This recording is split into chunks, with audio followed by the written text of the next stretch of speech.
बेला नाकमुखबाट ब्लिडिङ हुँदा चाहिँ बाबुको साथ चाहिन्छ। बोल्नै सासै अड्किन्छ मेरो। अनि त्यति बेला बाबु रुन्छन् अनि त्यति बेला चाहिँ मर्छु जस्तै लाग्छ। मेरो छोराको बिजो होला जस्तै लाग्छ मलाई। पानी मात्रै घोलेर पिठोमा दिए पनि उहाँ अगाउनु पर्छ। पहिला चाहिँ मेरो श्रीमान अगाउँदै हुनुपर्छ। मिठो राम्रो नराम्रो भन्ने नै छैन उहाँलाई। ज्यामी काम गरेर सिनामङ्गल लहेँ। सिनामङ्गलमा लड देखाउँदाखेरि मानसिक हो भन्नुभयो। त्यहाँबाट सानो छोरा गयो। सानो छोरा जेठ भदौको 14 गते गयो। 18 गते मलाई यहीँ ढोकाबाट तानेर कपालमा समातेर भुइँमा पछारेको थियो कि। मेरो छोरो 3 वर्षको थियो त्यतिखेर।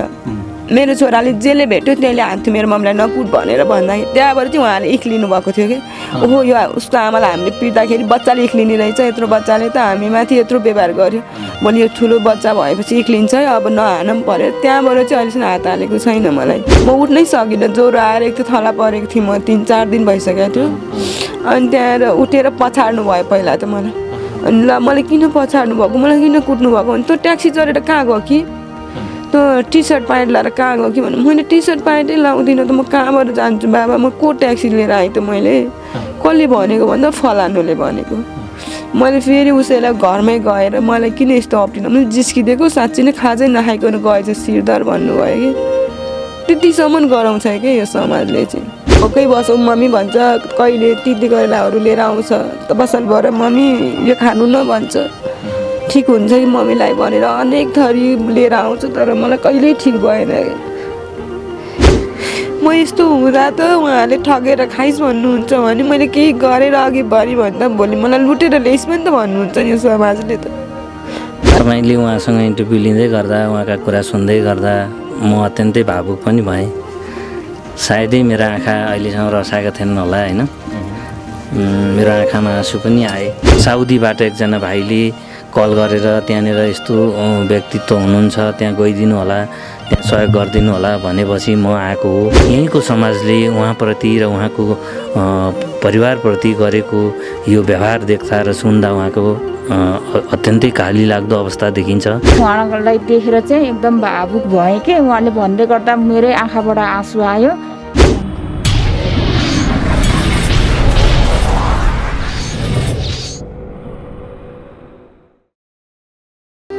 नमस्कार न्युज ग्यालरी नेपाल हेरेर बस्नुभएका सम्पूर्ण दर्शकहरूलाई म डिबी बुढाथोकीको तर्फबाट हार्दिक नमस्कार। दर्शकवृन्द न्युज ग्यालरीमा प्रायः जसो हामीले इन्टरटेनमेन्ट तपाईँलाई रमाइलो अनि हास्य विधाका कुराकानी लिएर आउँथ्यौँ भनेदेखि कहिलेकाहीँ समसामयिक विषय पनि लिएर आएको थियौँ। तर आज अलिक हृदय विदारक कथा हामी प्रस्तुत गर्न खोजिरहेका छौँ। हामी यतिखेर समाजसेवी मिन बुढाथोकीसँग हामी यतिखेर भक्तपुरको देउजा गाउँमा आइपुगेका छौँ। केही राहत लिएर आउँदाखेरि हामी आफै पनि एकदमै मर्माहित भएका छौँ। यो ठाउँमा आउँदाखेरि म यो अवस्था देखेर म आफै पनि एकदमै भावुक बनेको छु।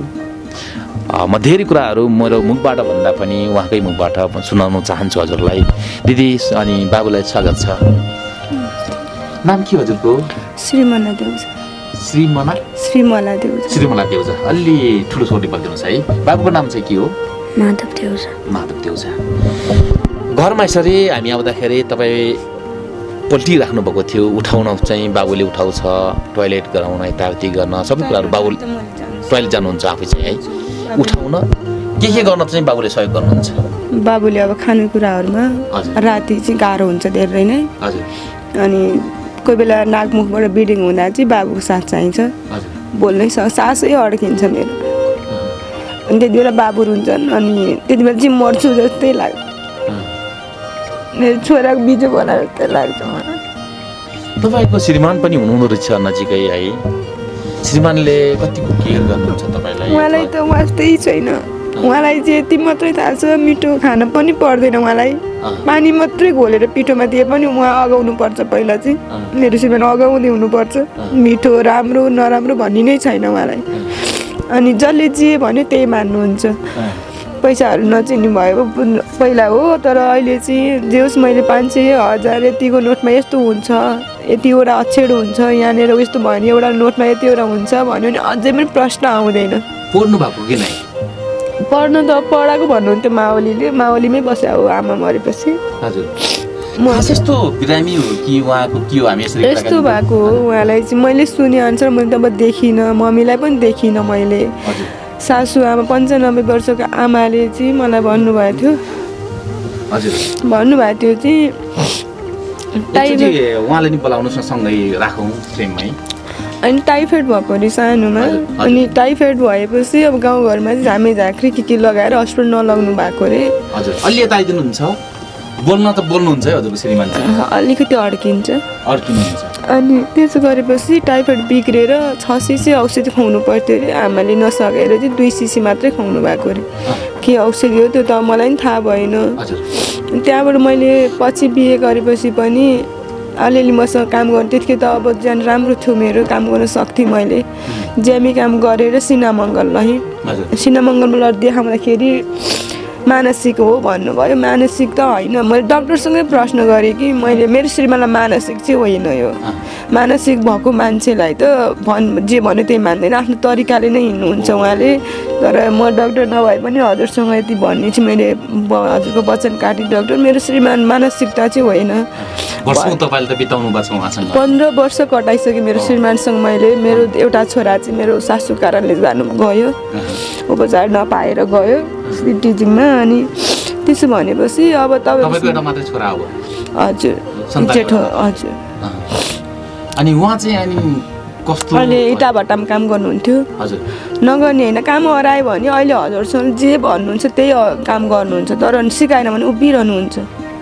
जे भने सिकाइरहनुपर्छ, अगाडि एउटा मान्छे भइरहनुपर्छ। एउटा खानाहरू ग्यास बाल्न चाहिँ आउँदैन। पहिला मैले तातो म नसकेपछि बाबु सानै हुँदा चाहिँ पालिस लगाएर एकतिर डोरी राखिदिएर यो डोरीतिर घुमाउनु निप्छ, योतिर बाल्दाखेरि यस्तो हुन्छ भनेर सिकाउँथेँ। त्यति गर्दा नि ग्यास झन्डै पड्काइदिनु भयो।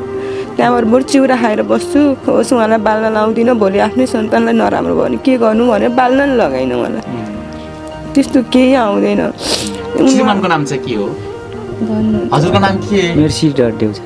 शिवराज देउजा। श्रीधर देउजा।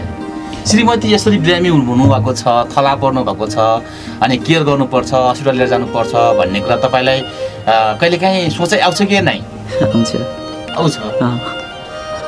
हाँस्नुहुन्छ चाहिँ अब उहाँलाई त केही थाहा छैन। उहाँलाई त्यो भट्टामा पनि सोझो भनेपछि जसले चिन्छ, सोझो श्रीधर भनेपछि जसले चिनाइदिन्छ उहाँलाई। अफिसमा पनि त्यसरी कुटेर एकचोटि त्यति एउटा हात धोएको पानी छिटा पर्यो भनेर कुटिदिनु भएछ कि। अनि सधैँ आएपछि हाँस्नुहुन्थ्यो मसँग, मलाई भोक लाग्यो खाजा ल्याउ न भन्नुहुन्थ्यो, सधैँ राखिदिन्थ्यो। त्यो दिन खाजा बनाएर राख्दा नि माग्नु भएन कि। अनि के भयो बाबा हजुरलाई भनेर भनेपछि मलाई कसरी कुटिरहेछ, मेरो कानै यत्रो भएछ भन्नुभयो। अनि हेर्दाखेरि कान सुन्नेछ। कसले कुटेको भने के गर्नुभयो होला तपाईँले भन्दाखेरि मैले केही पनि गरेको छैन, हात धुँदाखेरि मलाई पिट्यो भन्नुभयो। कान त सुन्नेर आएको छ, बेलुका ज्वरो आइहाल्यो, मैले सिटामल खानिदिएँ। अब मसँग अरू त उपाय केही थिएन। अनि भोलिपल्ट गएँ म आफै बाबु लिएर गएँ। बाबु त्यसै सानै थियो। अनि लिएर जाँदाखेरि किन कुटेको यसरी, मेरो श्रीमान सोझो मान्छेलाई कुटेर के पाउनुहुन्छ, तपाईँ पनि मजदुर हो उहाँ पनि मजदुर हो, काम गरेर खाने त हो नि, आफूले दुःख गरेको फल त आफूले पाउने हो, किन पिट्नु भएको भन्दा त जिस्केको हो भन्नुभयो। जिस्केको भरमा मलाई दखलै पर्ने गरी त हान्नु भएन नि त सोझो मान्छेलाई। होइन त्यो भन नि यस्तो अलि भइरहेछ अझै पनि। अनि तपाईँको यो अवस्था रहेछ श्रीमान, त्यसरी अब लकडाउन नलाग्यो भने त काम पनि चल्थ्यो होला। यो बेलामा त सबैको अब हृष्टपुष्ट भएका मान्छेहरूलाई त कति गाह्रो भएको छ भनेदेखि तपाईँ त ओछ्यानमै पल्टिनु भएको छ। श्रीमान अलिकति शारीरिक रूपमा अथवा मानसिक रूपमा अशक्त हुनुहुँदो रहेछ। अहिले हजुरले 50 रुपियाँ साटेर यो कतिवटा नोट हुन्छ भनेर 10-10 को 3टा निकाल्यो, कति रुपियाँ हुन्छ भने थाहा छैन कि। तर यतिवटा नोट भनेको 3टा नोट थाहा हुन्छ, तर कति भयो त्यो जोडेर थाहा नै हुने। तपाईँसँग त अब आफ्नो भनौँ न जीवन साथी जीवन सङ्गी होइन, यस्तो अवस्थामा हुनुहुन्छ, छोरा सानो हुनुहुन्छ होइन, अनि वरपरका समाजले कतिको तपाईँले सहयोग गर्छन् अथवा के छ? यो त गाउँ हो तपाईँहरूको, त सबै देउजा बस्ती रहेछ, तपाईँको खानदान बस्नुहुन्छ होला, कतिको सहयोग पाउनु भएको छ? सहयोग भन्दा पनि मैले त दुर्व्यवहारै सहन्छु के गाउँ समाजमा त। मैले यो भन्दा कति यो बाबु 3 वर्षको थियो त्यति बेला यहाँ अगाडि आँगन छ, बाख्रा बाँध्ने भन्दा अगाडि सानो आँगन छ, त्यहाँ 7 जना भएर म एउटालाई पिट्याएको थियो। मुखबाट नाकबाट ब्लिडिङ भएर त्यसरी गरेर कपाल यति निकालेको थिएँ मैले। यो समय भन्दै गर्दाखेरि भोलि बिहान नि तपाईँको समाज तपाईँमाथि खनिने पो हो कि खनिएर त भोलि ठाउँमा उनीहरूको त पाउँछ नि त। अब कोही पुलिसको धाक लगाउनुहुन्छ, के गर्छु सर, हाम्रो त ठाउँमा मान्छे छ भनेर भन्नुहुन्छ होइन। मैले पहिला त्यो उसमा नि भनिसकेको छु, त्यो चासो अनलाइन पनि आउनुभएको थियो। अनि उहाँले चाहिँ हामी जस्ता फेर्ने पैसा ल्याइदिन्छौँ भन्नुभएको थियो। जस्ता फेरिदिनु भयो भने हामीलाई बस्न त अलिक सहज हुन्थ्यो, पानी पर्दैन थियो भन्ने मात्रै हो मलाई। यो समाजले त मलाई नाम म त्यसमा पनि भने होइन, मलाई 6-7 जना भएर त यही आँगनमा कुट्याएको थियो। त्यहाँबाट सानो छोरा गयो, सानो छोरा जेठको भदौको 14 गते गयो, 18 गते मलाई यहीँ ढोकाबाट तानेर कपालमा समातेर भुइँमा पछाडेको थियो कि। मेरो छोरो त साँच्ची छ नि त। मेरो छोरो 3 वर्षको थियो त्यतिखेर। मेरो छोराले जेले भेट्यो त्यसले हान्थ्यो मेरो मम्मीलाई नकुट भनेर भन्दाखेरि त्यहाँबाट चाहिँ उहाँले इक्लिनु भएको थियो कि।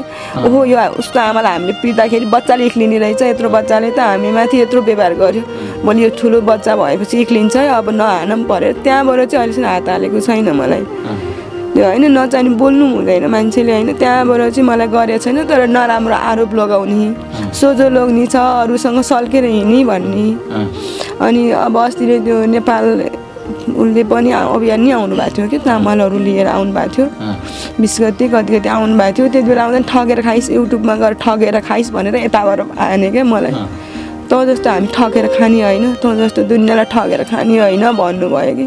हिजो उहाँलाई नसक्दाखेरि मैले नै सहयोग गरेको थिएँ कि, किनकि मसँग थियो उहाँलाई सहयोग गरेँ। अहिले मसँग भएन, उहाँले वचन लाउनु भयो, त्यही नै ठुलो धर्म हो नि त उहाँलाई त।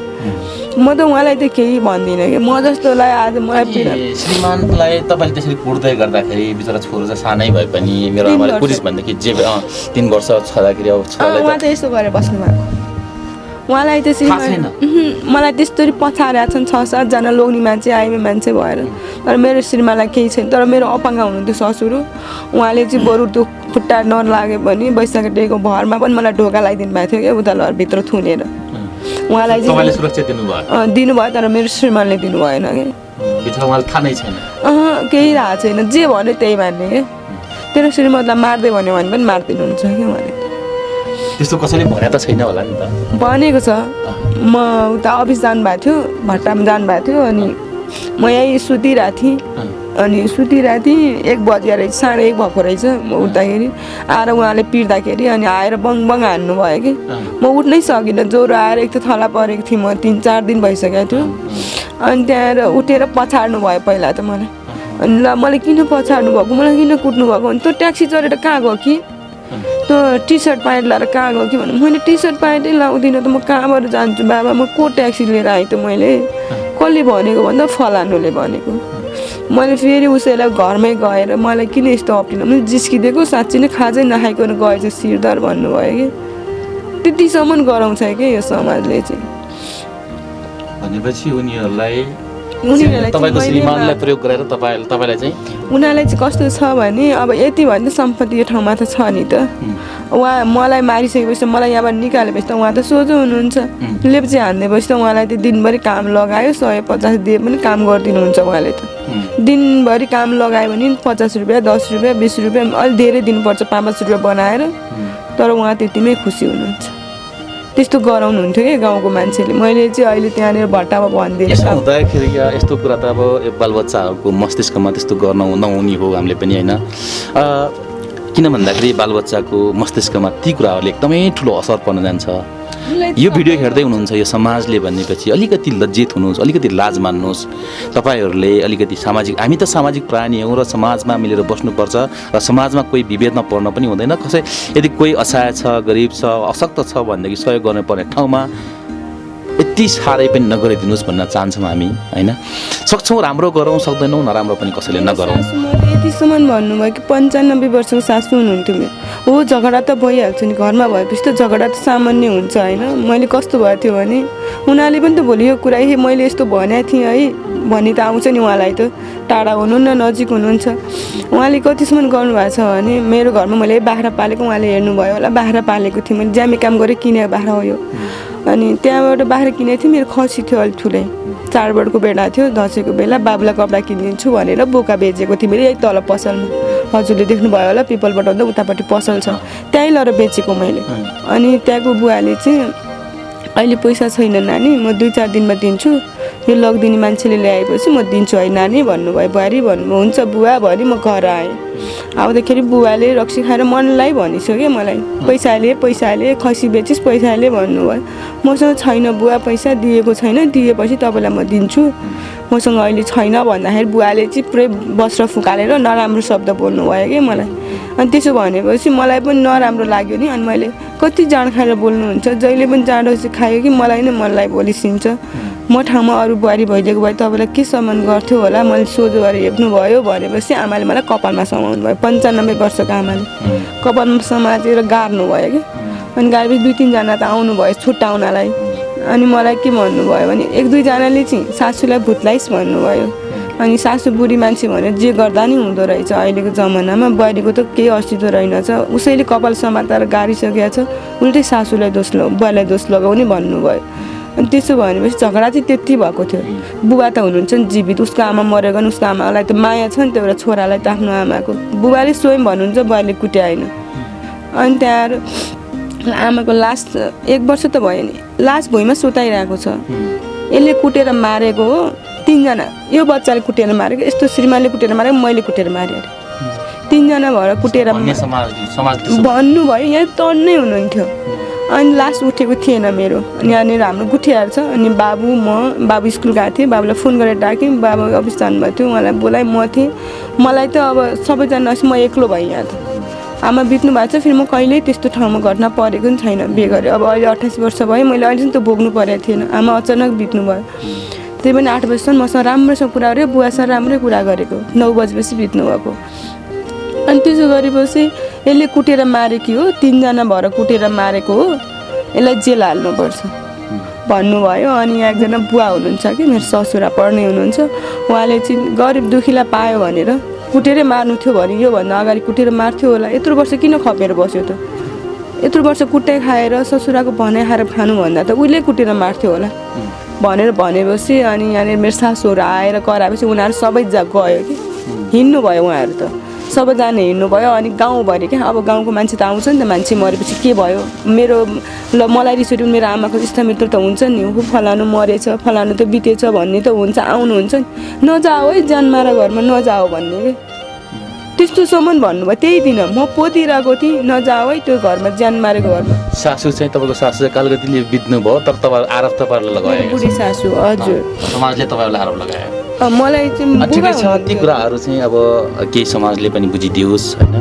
अति धेरै गर्न बुझ्दैन जस्तो लाग्छ। यति धेरै गर्न पनि हुँदैन, किन भन्दाखेरि यी बालबच्चाहरूको मस्तिष्कमा के आइपर्ला नि भोलि बिहान यी बच्चाहरू भनेको हामी समाजले यिनको जिन्दगी अनि यी बालबच्चा कसरी बनाउने, के गर्ने, कसो गर्ने, कस्तो बनाउने भन्ने कुरा हामी समाजमा पनि भर पर्न जान्छ। यी बच्चाहरूको जिन्दगीमा त्यति साह्रै ठुलै कुठाराघात हुने गरी त्यसो नगरौँ। सामाजिक प्राणी हौँ, सबैले सहिष्णुता राखौँ। अब म ती कुराहरूलाई जोड्न चाहँदैन, तपाईँका कथा व्यथा त धेरै होलान् होइन, एउटा समयको पनि पाबन्दी हुन्छ। तपाईँको यो जुन अवस्था आइपऱ्यो, कति वर्षदेखि यसरी ओछाना पल्टिराख्नु भएको छ? यो त अहिले 4 महिना भयो, यसरी उठ्नै नसकेको छ। हजुर, त्योभन्दा अगाडि केही गर्नुहुन्थ्यो तपाईँ? काम गर्थेँ, जामी कामहरू गर्थेँ। अहिले पनि ढाड नदुख्ने हो भने यसको जड भनेको तपाईँ एक्सिडेन्ट पर्नु भएर हो? एक्सिडेन्ट होइन, 4 महिनामा यो थला परेको चाहिँ हस्पिटलमा लडेर हो। म लडेँ। एक्सिडेन्ट भन्नुभएको थियो, त्यही भएर एक्सिडेन्ट चाहिँ पहिला भएको हो, त्यहाँबाट ठिक भइसकेको थिएँ म। अनि घरेलु उपचार गरेरै म ठिक भइसकेको थिएँ। त्यहाँबाट हस्पिटल मध्यपुर हस्पिटलमा काम गरेँ। अनि काम गर्दाखेरि लडेँ म। लडेपछि उहाँहरूले चाहिँ 6 महिना नभई उपचार गर्दो रहेनछ, आफैले गर्नुपर्ने रहेछ। अनि उहाँहरूको त नियम होला, अब आफ्नो त खजाए, मेरो जिन्दगी त भइसक्यो भनेर मैले यहीँनिर गरेँ। घरै यसै कुराहरू खाएँ मैले, हुँदै भएन। त्यहाँबाट ढाडै उठाउनु भएर 3-4 हप्तासम्म त मैले उठ्नै सकिनँ। यो 3-4 महिना अवधिमा अब काम श्रीमानले काम पनि गर्नुहुन्न होला, बच्चा सानो हुनुहुन्छ, कसरी जीविकोपार्जन गर्दै हुनुहुन्छ? साँझ बिहान छाक्तार तार्नु पर्यो नि त, 3 जनाको परिवार छ। अब अस्ति नै त सहयोग गर्नुभएको थियो चामलहरू। अनि यहीँ पसल छ अगाडि, त्यो पसलबाट उधारो ल्याएको छ बाबुले। पछि बाबा काम भयो भने गरेर दिने भनेर, बाख्रा छ खसीहरू भयो भने बेचेर दिने भनेर त्यसरी उधारो खाइरहेको अहिले चाहिँ। यस्तो हुँदाखेरि अब उनीहरूले नि अहिले त वचन लगाउँछन् नि कतिले त उनीहरूको मात्रै खान्छेस् तिर्दिनुहोस् भन्ने हुन्छ नि त मसँग त मलाई भन्दा नि मेरो बच्चालाई भनिदिन्छन् कि बरु मलाई भने त म सहन्छु म आमा हो नि त बच्चालाई भन्दाखेरि मम्मी अब नखाने भन्छ क्या बाबुले भोकै बसौँ मम्मी भन्छ कहिले तिती कैलाहरू लिएर आउँछ त बसल भएर मम्मी यो खानु न भन्छ ठिक हुन्छ कि मम्मीलाई भनेर अनेक थरी लिएर आउँछ तर मलाई कहिल्यै ठिक भएन कि काम भए पनि काम गर्थेँ बरु भन्ने लाग्छ काम पनि मैले सक्ने केही पाउँदैन सरकारीको ऋणले नि चाबी लाउँछु भनिरहेको छु सरकारी कति सरकारीमा धेरै 50,000 छ त्यतिको लागि पनि धेरैपल्ट फोन आएको छ कि मलाई त्यही भएर मर्छु भनेर मैले मेटासिट पनि के कुनै लिएर आएको मैले त्यस्तो गलत निर्णय त लिनु भएन नि त अब छोराहरूको अवस्थालाई सोच्नुपर्छ तपाईँ बाँचेर यिनीहरूलाई भविष्य देखाइदिनु छ यिनीहरूलाई राम्रो मान्छे बनाइदिनु छ तपाईँको श्रीमानको अवस्था त्यस्तो छ त्यस्तो गलत निर्णय लिनु भएन कि सर यो समाजले मलाई कहिले बाँध्ने र हाँस्ने खुसी दिन सक्दैन कि म यस्तो हुँदा त उहाँहरूले ठगेर खाइस् भन्नुहुन्छ भने मैले केही गरेर अघि बढी भन्दा भोलि मलाई लुटेर ल्याइस् पनि त भन्नुहुन्छ नि यो समाजले त अहिले म यति दुःख पाएर काम गर्दा त उहाँले ठगेर खाइस् भन्नुहुन्छ भने मैले केही गरेर अघि बढ्दाखेरि त मलाई लुटेर ल्याइस् भन्ने त उहाँले अवश्य भन्नुहुन्छ कि मलाई मेरो श्रीमानको हालत देखेरै उहाँले यस्तो गर्नुभएन मेरो श्रीमान अलि हट्टाकट्टा भएर अघि बढ्न सक्नुभएको भएर उहाँहरू बोल्न सक्ने भइदिएको भए उहाँहरूले मलाई एक शब्द नि बोल्न सक्नुहुन्न थियो कि उहाँले त के जा तेरो श्रीमती मलाई यस्तो भनी भन्नु उल्टो मलाई पिट्नुहुन्छ कि उहाँले दर्शकवृन्द तपाईँहरूले देखिसक्नुभयो मेरो घरमा सबै पानी चुहिएको छ सबै देखाएको छ नि त कतिपल्ट मेरो भिड्दै छ मोबाइलमा पानी चुहिएर त्यस्तो गराएको छ तपाईँलाई मिडियाले पैसा दिन्छु यो जस्ता नयाँ हाल्न भनेको आएन नि फर्केर आउनु भएको छैन एउटा यो भ्युजको माध्यम भयो यसरी यो दुखीको यो घर आएर उहाँहरूले आउँछु पनि भन्नु हामी आफैले ल्याएर दिने होइन सहयोग गरी आउने हो भनेछु हुन्थ्यो पनि हो अब उहाँहरूलाई पनि म केही भन्दिनँ किनकि एउटा मेरो नाम बेच्नु भयो भने त नराम्रो नराम्रो त केही नै हुन्छ र समाजले एक त नराम्रो थोरै मलाई यसै ठगेर खाइस् उसै ठगेर खाइस् त भनिसक्नु भयो मलाई तर भोलि म मऱ्यो भनेदेखि त भोलि मेरो छोराले त चिन्छ त्यसले गरेर मेरो मम्मीको ज्यान यस्तो भयो भनेर त बाबुले त अवश्य भन्छ उहाँहरूलाई मिन्सर म हुन्छ तपाईँको यो दर्शकवृन्द उहाँको हृदय विधारा यी कुराकानी सुनिसक्नुभयो यदि मनको धनी कोही उद्धारक हुनुहुन्छ भनेदेखि उहाँको यो कथा व्यथालाई सुनिदिनु होला र यतिखेर हामी मिन बुढाथोकीज्यूलाई हामीले उहाँहरूको अवस्था एकदमै जर्जर अवस्था भएर साँझ बिहान हातमुख जोड्नै गाह्रो भएको कारणले गर्दाखेरि हामीले राहत लिएर यतिखेर मिन बुढाथोकीज्यूलाई लिएर यहाँ आइपुगेका छौँ र म यतिखेर मिन बुढाथोकीज्यूसँग केही कुरा गर्न चाहन्छु क्यामेरा अलिकति मिन बुढाथोकीतिर घुमाउन चाहे सर स्वागत छ यहाँलाई नमस्कार सम्पूर्णलाई यतिखेर हामी पीडितको घरमा आइपुगेका थियौँ र तपाईँलाई यो सबै कुरा तपाईँले पनि सुनिसक्नुभयो राहत लिएर आएका थियौँ यतिखेर तपाईँभित्र लागेका म आफै पनि एकदमै निशब्द छु गला अवरुद्ध भएको छ उहाँहरूको कथा व्यथा सुन्दाखेरि र तपाईँका मनमा लागेका हाम्रा दर्शकहरू सामु केही सही कुराहरू सेयर गरिदिनु सर तपाईँले उहाँसँग इन्टरभ्यू लिँदै गर्दा उहाँका कुरा सुन्दै गर्दा म अत्यन्तै भावुक पनि भएँ सायदै मेरो आँखा अहिलेसम्म रसाएका थिएनन् होला होइन मेरो आँखामा आँसु पनि आए र यस्तो अवस्थामा उहाँको अवस्था यो देखेर त दुःख लाग्ने नै भयो तर उहाँले समाज कस्तो छ त यहाँको समाज कस्तो छ कस्तो व्यवहार गरिरहेको छ समाजले भन्ने कुरामा जे जति बोल्नु भएको छ अत्यन्तै दुःख लाग्यो हुन त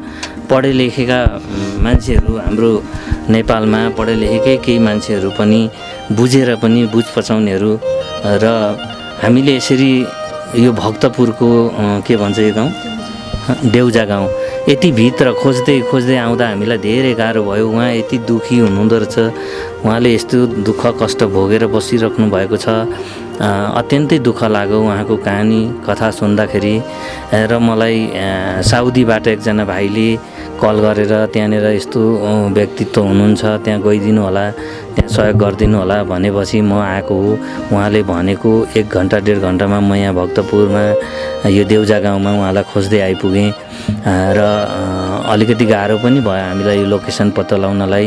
यहाँको समाज वास्तवमा हाम्रो नेपाली समाज के भएको होला, हामी त्यति टाढादेखि त उहाँलाई सहयोग गर्न यसरी आउँछौँ भने यहीँको समाजले उहाँप्रति र उहाँको परिवारप्रति गरेको यो व्यवहार देख्दा र सुन्दा उहाँको अत्यन्तै काली लाग्दो अवस्था देखिन्छ। र किन हाम्रो यो एउटा चाहिँ भक्तपुर जस्तो सुगम जिल्लामा पनि बसेर पनि यहाँका मान्छेहरू यति अनपढ एउटा चाहिँ केही नबुझ्ने जस्तो गरेर एउटा गरिब दुखी असहाय अशक्तमाथि प्रहार गरिरहन्छन्, म त अचम्म लाग्छ। हुन त मैले यसरी काम गर्दै गर्दा पनि मेरा खुट्टा तान्ने र मलाई अपशब्दहरू बोल्दै गाली गर्ने मान्छेहरू पढे लेखेकै विद्वान वर्गकै मान्छेहरू हुनुहुन्छ। तर यो गाउँमा चाहिँ उहाँलाई चाहिँ यति उठीवास लाग्ने गरी उहाँको चाहिँ अब म्याडम पनि अशक्त हुनुहुँदो रहेछ, बच्चा सानै हुनुहुँदो रहेछ, श्रीमान चाहिँ भनौँ न अब दिमागी उसमा चाहिँ अलिकति दिमाग भनौँ होइन, अब त्यो चोट लागेर चाहिँ त्यति कुराहरू नबुझ्ने होइन, अलिअलि बोली मात्रै रहेछ। अब यस्तो अवस्थामा गुज्रिरहेको परिवारलाई यो गाउँको मान्छेले अझै पेलेर, अझै दबाब दिएर, अझै चाहिँ तनावमा हालेर, अझै चाहिँ उहाँहरूलाई हेपेर व्यवहार गर्ने यो कस्तो समाज हो? कहाँ जाँदैछ हाम्रो समाज? हामी नेपालीहरू कहाँ जाँदैछौँ? बडो अचम्म लाग्यो, दुःख पनि लाग्यो। र मैले उहाँहरूलाई अहिले चाहिँ तत्काल 1 बोरा चामल, दाल, नुन, तेल आदि इत्यादि मास्कहरू, सेनिटाइजर सबै गरेर मैले यहाँ ल्याइदिएको छु। र म अहिले नै त भन्न चाहन्न कि यति धेरै म यो गर्छु उ गर्छु, तर कतैबाट जुटेछ र मैले पनि सकेछु भने फेरि पनि उहाँहरूलाई भेट्न अवश्य पनि आउनेछु।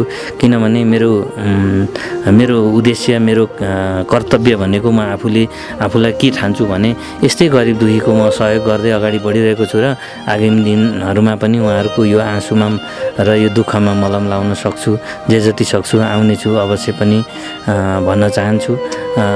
केही मिडियाहरू, केही साथीहरूले उहाँलाई आश्वासन दिनुभएको रहेछ, तर त्यसरी म यो गरिहाल्छु भनेर आश्वासन पनि दिनु राम्रो होइन, दिइसकेपछि गरिदिनुपर्छ भन्न पनि चाहन्छु। र यहाँका समाजहरूले सुध्रिनुपर्ने, यहाँ समाज परिवर्तन हुनुपर्ने म पहिलो कुरा त्यो देख्दछु। किनभने कति टाढा यो गाउँहरूमा कस्तो अवस्था होला, यहाँ सुगम जिल्ला यो भक्तपुरमा त यो अवस्था छ भने विकट गाउँ जिल्लामा कस्तो अवस्था होला, अत्यन्तै दुःख लागेको छ। र उहाँहरूलाई सहयोग गर्न केही साथीहरूलाई जुट्न पनि आह्वान गर्दछु। भलै मैले यसो भन्दै गर्दा नलिदिनु होला, तर यस्तै गरिब दुखीहरूको सहयोग गर्दाखेरि पुण्य पनि हुन्छ, एउटा धर्म पनि हुन्छ। भोलि हामी मन्दिर गएर फुल चढाउँदा हुन्छ, तर त्यो मन्दिरमा चढाउने पैसा यहाँ चढायौँ भने उहाँलाई केही राहत मिल्न सक्छ भन्न चाहन्छु। यो राहत हाम्रो लागि, राहतले केही टाइम राहत दिन्छ, राहतले नै सधैँभरि पुग्छ भन्ने कुरा त हुँदैन। तर लकडाउन थपिँदै गयो र सर्वसाधारण अथवा गरी खाने वर्गहरूलाई अझ जीर्ण हुनेछ। यदि त्यस्तो भएछ र कतैबाट सहयोग जुटेछ भनेदेखि उहाँ श्रीमला देउजाजीलाई जुन उपचारको खाँचो पनि परेको छ, राहत त भलै अब तपाईँको आफ्नै व्यक्तिगत तर्फबाट पनि यो सिद्धे केही दिनपछि लिन पनि सक्नु होला। तर यहाँ समस्या के देखियो भन्दाखेरि उहाँको एउटा उपचारको लागि र घरको पनि पानी चुँदो रहेछ, सहकारीबाट ऋण पनि लिनुभएको रहेछ, सहकारीको ऋण तिर्न नसकेर सहकारीले बारम्बार फोन गरेर घरमा ताल चलाउँछु भन्ने यस्ता कुराहरू पनि गर्दो रहेछ। यी आदि इत्यादि कुराहरू तपाईँहरू सामाजिक अभियन्ता जस्तो मान्छे पनि यी विषयहरूमा पनि तपाईँले कतै तपाईँका आफन्तहरू अथवा तपाईँसँग जोडिएका समाजसेवीहरूसँग पहल कदमी गरेर उहाँलाई केही गर्न केही वचन दिनुहुन्छ कि अथवा प्रयास गर्ने सक्ने त्यस्तो भनेर भन्न चाहिँ म अहिले भनिहाल्दिनँ। किनभने मान्छेलाई आश्वासन दिएपछि आशा हुन्छ होइन, आशा देखाएर निराशा बनाउनु पनि हुँदैन। तर काम गर्दै जाने सिलसिलामा म केही साथीहरूसँग यो विषयमा अवश्य पनि कुरा चाहिँ राख्नेछु। र केही व्यक्ति विशेषले उहाँको उपचारको कुरा छ। मैले यसै गरी चाहिँ 2-4 जनाको अरूको पनि उपचार फ्रीमा गराएको पनि छु। म त्यो पनि कोसिस गर्छु होइन, स्वास्थ्य मन्त्रीसम्म भेट्न पनि जान्छु, कुरो राख्छु होइन। त्यहाँबाट पनि केही सहयोग भयो भने केही सहयोग जुटाएर अवश्य पनि उहाँको उपचारमा केही सहयोग गर्नेछु म आगामी दिनमा होइन।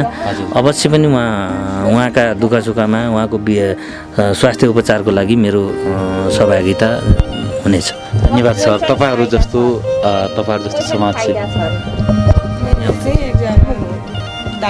दोलखाको हजुर सर्जिकल बस्नेतले चाहिँ हजुर विदेश पठाइदिन्छु भने मेरो दाइलाई विदेश पठाइदिन्छु भनेर मेरो यही घरमा आएर मेरो बाबु यहीँ छ मेरो बाबुको हातबाट पैसा लिएर गएको कि उसले 50,000 पैसा सबै गरेर 10,000 20,000 25,000 गरेर लिएर गएको ठिमीमा बस्नुहुन्थ्यो त्यतिखेर विदेश पठाइदिन्छु पासपोर्ट बनाइदिन्छु तपाईँको उपचार हुन्छ भनेर भाग्यने उपाध्यायको नाम लिनुभयो रवि लामिछाने दाईको नाम लिएर उहाँहरूलाई लिएर आएर तपाईँलाई सहयोग गर्न लाउँछौँ यो जस्ता नि फेर्न लगाइदिन्छु तपाईँको दाइलाई पनि विदेश पठाइदिन्छु भनेर 50,000 ठगेर अहिले फरार हुनुभएको छ कि उहाँ चाहिँ कहाँको उहाँ चाहिँ को अनि कहाँको दोलखा के भन्ने जफे भन्ने ठाउँ घर उसको मम्मी चाहिँ अलि अशक्तै हुनुहुन्छ अरे उहाँको अनि उहाँको आफन्त पनि उतै हुनुहुन्छ उहाँको एउटा दिदी ओमन हुनुहुन्छ नाम चाहिँ के भन्नु पर्यो उहाँको सर्जिकल बस्नेत अनि त्यो सर्जिकल बस्नेत हजुर सर्जिकल बस्नेत चाहिँ उसको फेसबुकमा नाम छ बलराम बस्नेत चाहिँ रियल नाम हो उसको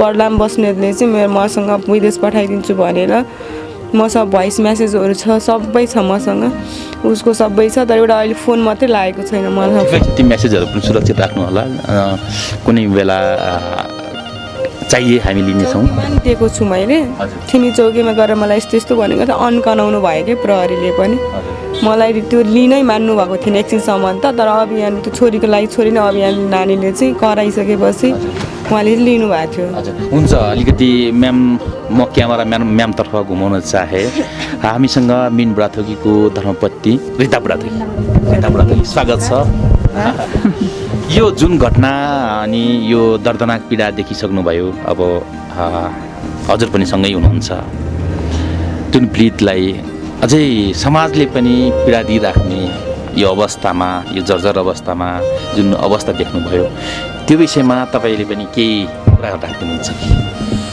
म चाहिँ अब के भन्न चाहन्छु भने यो समाज चाहिँ यस्तो एक्लो आइमाईलाई देखेर होइन समाजले परिवर्तन हुनुपर्छ यस्तो गरिब भनेर हिँड्न हुँदैन होइन त्यो भन्न चाहन्छु र हामी आउँदै गर्दाखेरि मलाई सुरुमा चाहिँ एकदमै टाढा जस्तो लागिरहेको थियो यति टाढा पनि हामी आइरहेछौँ नआएको भए पनि हुन्थ्यो होला जस्तो लागिरहेको थियो तर यहाँ आइसकेपछि चाहिँ हामी त्यत्रो टाढाबाट आएको पनि राम्रो भयो पुण्य भयो जस्तो मलाई लागिरहेछ होइन मलाई अहिले यहाँ आइसकेपछि चाहिँ मलाई एकदम उहाँलाई देखेर चाहिँ एकदम भावुक भएँ कि उहाँले भन्दै गर्दा मेरै आँखाबाट आँसु आयो यस्तो भयो मेन त उहाँको स्वास्थ्य राम्रो होस् होइन त्यो भन्न चाहन्छु र यहाँको छरछिमेकीहरू पनि एकदमै नराम्रो हुनुहुँदो रहेछ उहाँहरूलाई पनि सुध्रिनुहोस् भन्न म चाहन्छु तपाईँहरूका मनमा लागेका ठेसहरूले हामीहरूलाई पनि निशब्द बनायो धेरै मन चुलेर आयो सामाजिक अभियान त हाम्रा साथीहरू पनि हामी कभी बिरलै रुने गर्छौँ तर यहाँको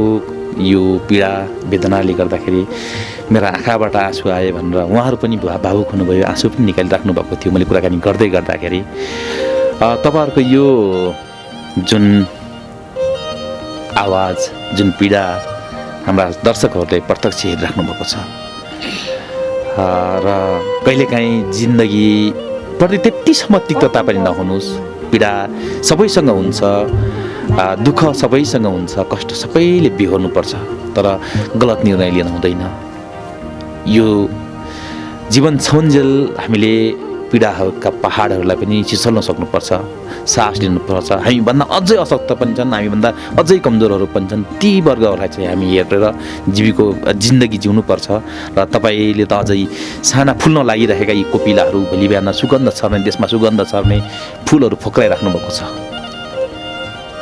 त्यो बेला यी छोरा यी सन्ततिहरूले तपाईँको प्रशंसा गर्नेछन् मेरी आमा यति अशक्त भएर पनि मलाई यसरी हुर्काउनु भयो पढाउनु भयो ठुलो बनाउनु भयो आज म यो अवस्थामा छु बुवा त्यस्तो अवस्थामा हुनुहुन्थ्यो र पनि आमाले गर्दा म यो अवस्थामा छु भन्दै जीवन्त उनीहरूले तपाईँको बारेमा सबैसँग तपाईँका सुगन्धहरू छर्नेछन् र कहिले पनि त्यस्तो गलत निर्णय नलिनुहोस् दुःख पीडा वेदनाहरू सबैका हुन्छन् र तपाईँले जतिले हेर्दै हुनुहुन्छ हाम्रा दर्शकहरूलाई कृपया वास्तविक पीडितहरू भनेका यीहरू हुन् जो आफ्नो जिन्दगीबाट त एकदमै तिक्तता अनि अशक्त छन् तर समाजले पनि त्यतिसम्मको पीडा दिइरहेको छ कृपया हामी ती समाजको विरुद्धमा उठ्नुहोस् भनेर त्यसरी भन्न खोजेको होइन तर यी पीडितहरूलाई कृपया तपाईँ हामीले केही हदमा सहयोग गर्न पर्छ र यदि मनकारी सहयोगी दाताहरू हुनुहुन्छ भनेदेखि कृपया सहयोग गरिदिनु होला भन्दै यो एपिसोडबाट म बिदा हुन्छु फेरि अर्को एपिसोडमा भेट हुने भाषा गर्दै अहिले चाहिँ बिदा हुन्छु। यतिसम्म हेरिदिनु भयो सबैलाई धन्यवाद।